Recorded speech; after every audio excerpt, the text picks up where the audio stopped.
Tonight, Monday to Thursdays from 9 on GB News.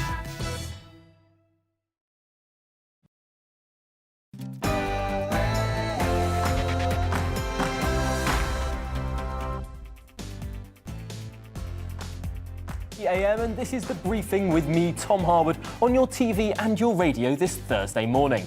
I'll be bringing you all the latest from Westminster, the energy cost crisis. The Chancellor will be making a statement at 11:30 today. What's he going to say? We'll try and give you a preview. Also, the Ukraine crisis rumbles on, and the First Minister of Northern Ireland may resign. All that and more this morning, but first, it's your morning headlines.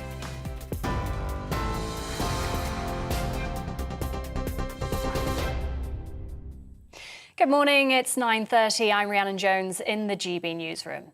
Millions of people across the UK are bracing themselves for a massive hike in energy prices. Regulator Ofgem is expected to announce a 50% rise in the price cap later this morning. Chancellor Rishi Sunak's due to outline a state-backed loan scheme to ease the pressure. It would give households a £200 discount on their bills. Meanwhile, energy giant Shell has managed to capitalise on the soaring gas and oil prices. The company recorded a pre-tax profit of £12 billion in the last 3 months of 2021. That's up from almost £900 million in the previous quarter. Shell now plans to return £6.3 billion to investors by buying back their shares. Hauliers are calling for clarity after Northern Ireland's agriculture minister ordered officials to stop agri-food checks. Lorries are still being received, but it's not clear whether inspections are still going ahead. The EU says the decision breaches international law, with the checks a key part of the Northern Ireland Protocol. They ensure free movement of trade across the Irish border following Brexit. Russia has criticised the US plans to send more troops to Eastern Europe, describing the move as destructive. President Joe Biden has ordered nearly 3,000 military personnel to Poland and Romania to bolster NATO defences. Moscow has denied plans to invade Ukraine, but it's understood Russia's now mobilised 115,000 troops on its border. TV, online and DAB Plus radio, this is GB News. Now it's back to Tom with the briefing.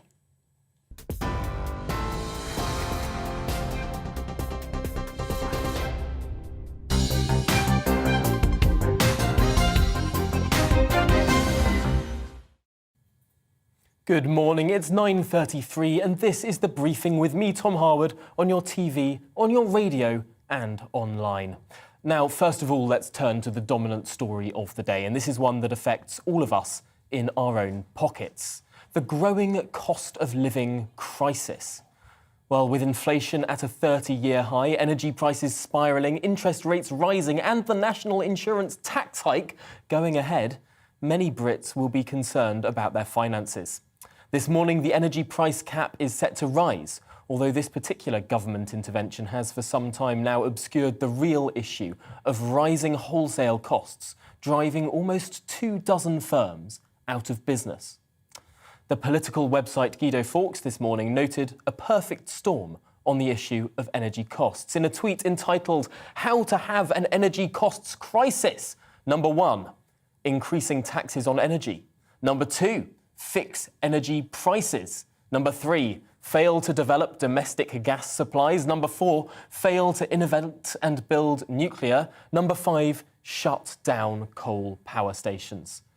Well, the United Kingdom has, of course, done all 5 of those things. Now, it might well be right to shut coal power stations. Indeed, even green subsidy could well be justified, although it's a fair question to ask whether the best way to raise this cash is directly through already high energy bills rather than, for example, general taxation.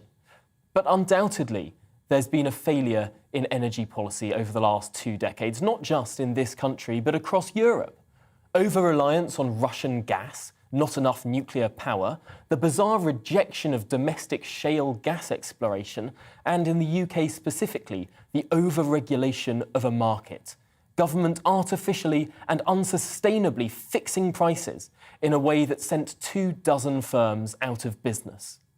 Well, today the government is trying to ease this cost of living problem. The Chancellor will be making a statement in the Commons at 11:30 this morning, expected to offer targeted support to those on low incomes.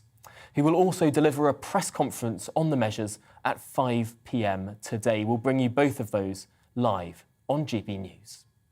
Well, let's discuss all of this now with our energy expert and senior research fellow at the Imperial College Centre for Energy Policy and Technology, Malcolm Grimston. Welcome to the programme, Malcolm. First of all, let's go through what the Chancellor is expected to say today. We're hearing of billions of pounds of loans to energy companies, but also potentially something on council tax, and this should be targeted to low incomes. Can you talk us through what we're expecting the Chancellor to say? Right, so we have, I think, two broad measures of you outlined. It looks like a general reduction of £200 on our energy bills. Now, that's about 10% because we're expecting Ofgem this morning to increase the cap. It's called a cap. It's actually the market price. Everybody is charging at the cap at the moment if you're moving consumers. So that's 10% off your £2,000 bill if you're trying to sign a new contract from tomorrow onwards. Then more targeted support, possibly through council tax, towards those who are in most poverty and therefore fuel poverty, those who will have the greatest difficulty in paying their bills. There's a real paradox here because in some ways high power prices are necessary from time to time. It's an enormous investment for a company to make to keep our power and gas grids up to on gas supply networks working. And from time to time, they have to be allowed to make very large amounts of money. Otherwise, they're never going to bother to invest. And in the longer term, of course, that leads to higher prices. So there's a paradox here. On the one hand, high prices, and the other thing is high prices make us take energy efficiency more seriously. But on the other hand, many individuals struggling this, and it's trying to square that circle of allowing the market to work to send the signal for the new investment that's necessary, while at the same time protecting those who will be most severely hit. And of course, the market has been broken for some time. Almost 24 energy firms going out of business in the last few months. Has this energy price cap potentially been counterproductive in terms of really shutting out a competitive market, closing down energy providers rather than helping consumers? Yes, I mean, we don't put price caps on supermarkets because we presume that if one supermarket puts its price up, you'll go to the next door supermarket. So if you've got a functioning market, price caps aren't really necessary. And of course, what you do see is that when you have the current situation, the energy suppliers, the ones who are going bust, are actually kind of the middlemen in this. They buy electricity on the international markets and they then package it. In other words, they do the billing for us, they do the metering for us. They buy the wire space to get it into our homes. So they do all of that and we pay them directly. Now, clearly, and they're the ones who are capped, not those who are actually making the energy and providing the gas or nuclear or whatever it happens to be. And so clearly, if they end up having to pay more money than they're allowed to charge their customers, by definition, they go bust. We had a massive example of this in California in 2000, 2001, where this massive rich economy had 6 days of power cuts, not because they'd run out of gas or run out of power stations, simply because there was a power cap in place that broke the whole of the market. And I think price caps need to be looked at extremely carefully. They can be counterproductive because, as I say, in a working market where there are massive investments required, you do need periods where they're making a serious amount of money to persuade them to put that money into the next generation of kit. Now, something we're hearing that the Chancellor is not going to be talking about today are the green subsidies or the green taxes on our energy bills that provide the subsidies for green technology, but also VAT, which is something the Labour Party and indeed some backbench Tories have been campaigning on. Are we not expecting the Chancellor to budge at all on that quite substantial chunk of our energy bills? Well, it's the same point. I mean, to take VAT, first of all, that's only, in quotation marks, 5%. So that's around £100 a year out of this 2,000. And again, simply to reduce that for everybody, firstly means that people like me, who I'm in the very fortunate position that I can afford higher energy bills, get protected from that. But secondly, it removes that little bit of extra incentive for me to get round to doing the lagging of the roof or make sure I switch all of the lights off or set the thermostats at the right temperature, which I would be a bit more tempted to do if I was paying an extra £100 on the bills. So again, rather than trying to reduce the overall price of energy, my belief is that the focus should be on targeting this towards the many, many families who will face real difficulties from these problems. In terms of green taxation, you need to subsidise renewables massively. If you just leave them to the market, you end up in a position that when a huge amount of wind is available, the price of electricity collapses, because there comes a point when electricity becomes a good of negative value. If you've got too much on the system, it can end up blowing your electronic equipment at home. In the worst case, it can melt the wires. Wow. So you get to a point where there's too much electricity being produced and you have to pay somebody to take it away or pay people not to produce it. And we've seen these constraint payments massively increasing over recent years to persuade wind generators not to generate when the wind is blowing. So if you just leave it to the market, when there is a lot of wind, they don't make any money because the price collapses. And of course, when there isn't any wind, the price goes up in the market, but they don't benefit because they're not generating. So they need these huge hidden subsidies through what are called must-take contracts. If they are generating, someone has to take the power and the others have to shut down, coupled with constraint payments if there's too much on the system. And those end up in our power bills. But you can't do wind and solar without that. It's just in the nature of the physics. The question then is, does that go on power bills or does it go on the taxpayer? Goes on power bills, you get the advantages of extra incentives for energy efficiency, disadvantage for poorer customers. On the tax bills, you get the opposite pros and cons, but there's no real way around this. Well, Malcolm Grinston, I'm afraid we've run out of time in this interview. It's a fascinating conversation, and it's interesting that the Chancellor is pursuing this targeted approach at the poorest families rather than a more broad brush approach. But Malcolm, thank you very much for your time this morning. It's a really interesting and very important story that will affect everyone in their pockets. Well, moving on now to Northern Ireland. For Northern Ireland's Agriculture Minister has issued an order to halt Brexit agri-food checks at ports. These checks, of course, were required under the terms of the Northern Ireland Protocol, although the UK has accused the EU of implementing them far too officiously. Well, this morning we also understand that the First Minister of Northern Ireland, Paul Givan, may indeed resign today in an extraordinary political move. Well, let's get more on both of these connected stories now from our Northern Ireland reporter, Dougie Beattie, who is live for us this morning at Stormont, the Northern Irish Assembly, of course. So, first of all, how much do we know about this Paul Givan resignation? It's expected to come today. Well, it's expected to come, I would imagine, within the next couple of days, if not today. They will have put these checks, they'll have taken the checks away, and then I would imagine they will collapse the government here. There is legislation passing through the Houses of Parliament in Westminster at this moment to try and keep, if this collapses, that there will be a shadow government in place for up to 6 months. That's because they do expect these elections in May, and they don't expect it to be an easy ride back into power for anybody for a number of reasons, but mostly because there is no consent to the unionist population in and around the protocol. And that is causing huge problems inside the Good Friday Agreement. The DUP have had enough of the EU's stalling, I suppose you could call it, with Liz Truss, and before that with Lord Frost. Now, Liz Truss did visit Northern Ireland last week, and you could see that moves were afoot to try and gauge what exactly would happen here. It has been suggested that it is in Boris Johnson's favour that this sort of emergency comes out, but we've got to remember this was his mess in the first place. This was his oven-ready deal, so it may benefit Liz Truss more than anybody.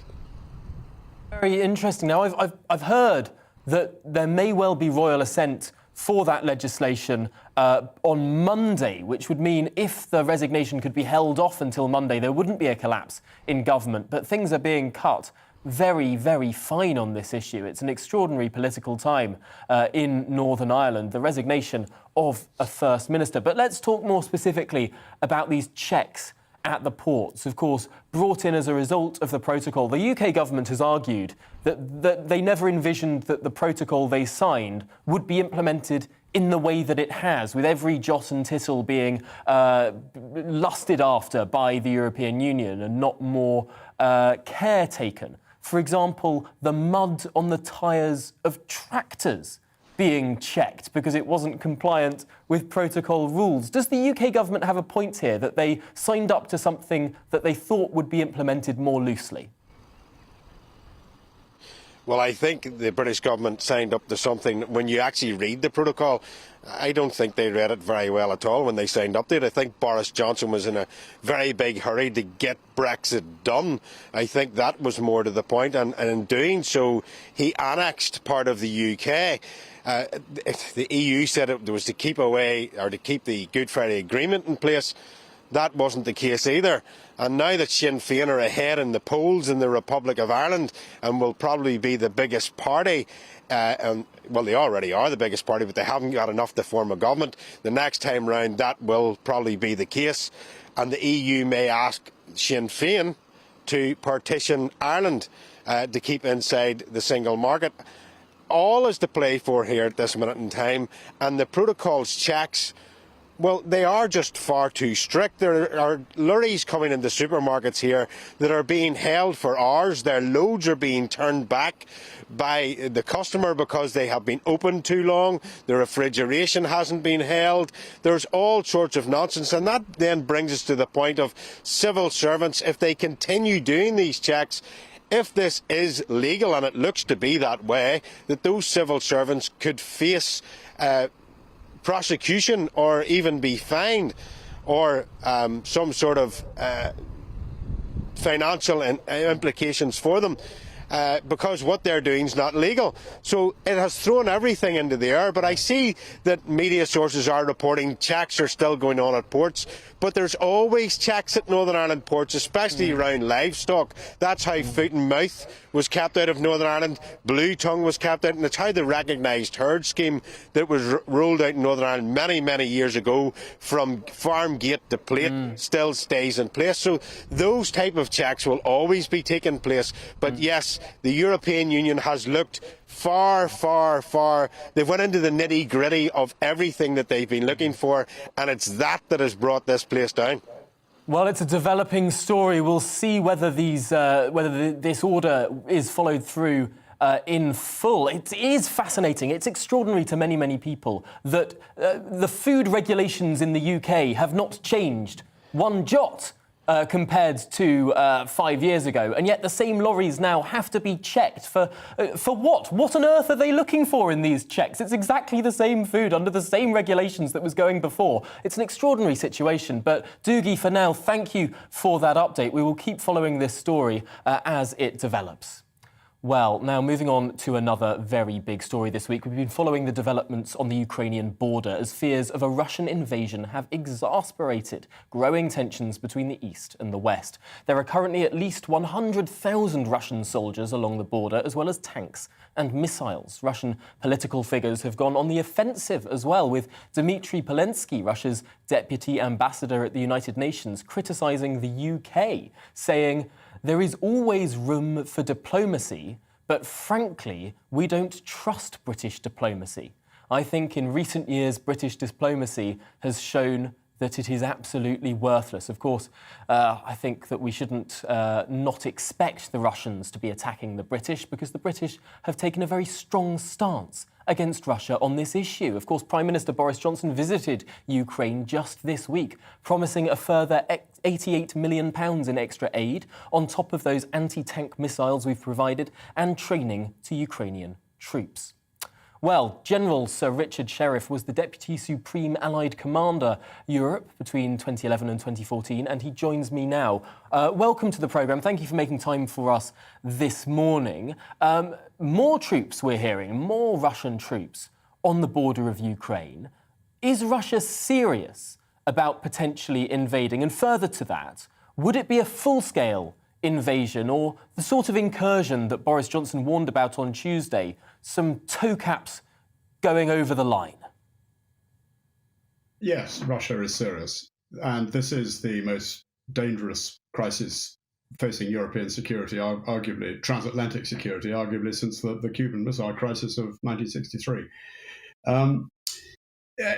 Russia is holding a gun to NATO's head. It is demanding effectively the dismantling of the NATO alliance, an alliance which has maintained the peace in Europe for some 70 years, and threatening Ukraine, a democratic country, with invasion. And you don't move up and get ready over 100,000 troops unless you're prepared to use them. And of course, the challenge now, the issue that faces Putin, is that he's either got to use them or lose face. So I think this is seriously dangerous. What does he want to do? Well, we've heard it before that Putin has said that he thinks the most appropriate security settlement for Europe is a new Yalta. Yalta, of course, was the agreement signed by the Allies at the close of the Second World War, which effectively gave the Soviet Union a free rein in Eastern Europe, and which was effectively overturned when the Cold War finished. So you can imagine what sort of chill that sends down the spines of those who remember the old Yalta in Eastern Europe. And in terms of what he could do, I think he can either launch a full all-scale invasion of Ukraine, head for Kiev and take over the country. Don't forget, he's also got troops in Belarus ready to go as well, so he can do it from two angles. Or, and in my mind, this is probably the more likely one, or a course of action, is to finish the unfinished business he's got as far as Crimea is concerned by blasting a land corridor through to Crimea. The problem is that once war is launched, it is very difficult to control. War creates a dynamic all of its own. And it could easily escalate. So President Zelensky was right when he said this will not be a Ukrainian war, it could be a European war. And that is something we need to be very concerned about. It's an extraordinary statement to make. And of course, the United Kingdom has been making noises to that effect, saying this will not be a quick war. This would drag down. The Ukrainian people are not going to simply give up. It would turn into guerrilla warfare, potentially creating a large refugee crisis as well that would affect us all and drag in potentially some NATO powers. I want to talk, though, about the difference between the UK's stance on this, which has been, in fairness to the government, incredibly strong, versus some of the European countries. I noted in the Ukrainian parliament on Tuesday, legislators held up flags of the countries they thought were helping, and the UK flag was right there, slap bang, front and centre. I didn't see a German flag. I don't think I saw a French flag. These are countries that have been wanting to have more dialogue with Russia, potentially leaning towards trying to sop to Russia and find that maybe Yalta Compromise, the old ancient idea of spheres of influence, as if we're living as if the Iron Curtain might be rising again. What's your take on the difference between British foreign policy and some of the foreign policy of the countries on the continent? Well, I draw a distinction between the NATO response and bilateral responses to support Ukraine. As far as the NATO response is concerned, this is all about deterring a wider European war and any form of which would result from any form of incursion into NATO. And that means the alliance has got to be seen to be speaking with one voice and prepared to reinforce deterrence in Eastern Europe. As far as the bilateral responses are concerned, yes, the British response has been, on the face of it, effective. At least it's been strong. And certainly the Prime Minister's visit to Ukraine, the threat of sanctions, support with defensive weapons, is all a good indicator of the British response. But let's also not forget that diplomacy, effective diplomacy, needs a big stick. And that stick of capable armed forces has been effectively whittled away over the last couple of decades by successive governments. So the government has not got as much in its golf bag as it should have and would like to have. I think looking back over the last 5 years, of course, the British Army has depleted in size, although we do now have 2 aircraft carriers, not sure how useful they are in a Ukrainian situation. But also the idea that Europe as a whole is now importing more gas from Russia than it was before Russia annexed Ukraine. It's a quite extraordinary signal to send to Putin that he can, in effect, do what he wants. Yeah, well, Germany in particular is dependent on Russian gas, as are many Eastern European countries. And you've just been talking about the hike in gas prices. And of course, that means European dependence on gas is a real vulnerability. And you mentioned also the reduction in size of the armed forces. And I think there's a real danger here that we have forgotten about the importance of defending Europe, defending NATO, and let's not forget that the defence of Britain starts not at the White Cliffs of Dover, but in the forests of Lithuania, Estonia, and Latvia. And however much posturing you might want to do in the South Pacific with your brand new shiny aircraft carrier, actually, let's look about securing our own borders, our own defence first. Yes, it's a serious situation. I'm afraid we've run to the end of the programme there, but General Sir Richard Sheriff, thank you very much for joining us. It's a pleasure to have you on this morning, the briefing on GB News. Well, that's it, as I was saying. Coming up, it's To The Point with Nana Akua and Mercy Maroki. But before we get to the point, we're going to have a little look at that weather forecast. Hello, a very good morning to you. A mild start out there, temperatures on the thermometer 7 or 8 Celsius first thing, a lot of cloud cover, and then turning wet and windy from the northwest by the end of the day and overnight. That wet and windy weather associated with this cold front. But yesterday we saw a warm front go through, and in between that's a slice of mild and moist Atlantic air. That's what's responsible for the cloudy skies first thing and the relatively damp conditions over western hills and coasts. It dries up a little into the afternoon, and there will even be some cloud breaks, even some sunshine for parts of England and Wales. Cloudier further north, however, and then towards the end of the day, some wet and windy conditions returning to northwest Scotland. Temperatures drop away behind the wet and windy weather, but they stay up elsewhere, 11 or 12 Celsius in the south. So we're going to see this weather front, this cold front, cross northern parts of the country during the evening. It brings a spell of lively weather, gales in places and some heavy rain, but doesn't last very long. It soon pushes south. There'll also be a brief spell of snow on the back edge of that rain over some northern hills and even to lower levels in some places. Because colder air is flooding southwards, and we start off Friday with the temperature contrast. Wet and windy but mild in the far southeast. Colder but brighter elsewhere, and in that cold air, some wintry showers for Scotland, Northern Ireland, Northern England and parts of North Wales. Most of the sleet and snow over hills, but I think for Northern Scotland could even come down to lower levels with significant amounts over the Highlands. Feeling cold then in the wind on Friday afternoon, but, well, in the south and east, staying largely dry with some sunshine. Cloudier skies return on Saturday, and it turns increasingly wet and windy across Scotland, Northern Ireland and Northern England. That rain sinks south for Sunday, where it will be much milder.